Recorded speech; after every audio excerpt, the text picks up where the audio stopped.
Hindi na ako nagpiprito ng itlog sa mantika, ngayon ay sa tubig na lang. Oo, sa tubig. Kung gumagamit ka pa rin ng langis para magprito ng itlog, titigilan mo ito pagkatapos mo mapanood ang video na ito. Ituturo ko sa inyo ang isang mas madaling paraan, walang kalat, at higit sa lahat, mas mura. Gamit ang tubig lamang. Napaka-praktikal nito, mas malusog, at hindi na kailangang gumastos para sa langis.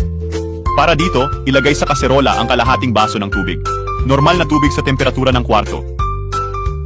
Iyon ito sa katamtamang apoy at hihintayin natin ang tubig na kumulo. Habang naghihintay, may dagdag akong tip. Alam mo ba kung paano malalaman kung sira na ang itlog? Sobrang dali lang. Kailangan mo lang ng flashlight ng cellphone mo. Ilapit ang itlog sa flashlight at tingnan ang kulay. Kung ang itlog ay orange, masarap ito. Pero kung ito'y madilim, siguradong sira na ang itlog. Mas epektibo ang paraang ito. Mas maganda ito kaysa paglalagay sa tubig dahil maraming beses nang nagkamali ang paraang yon. At tingnan mo, nagsisimula na ang tubig na kumulo.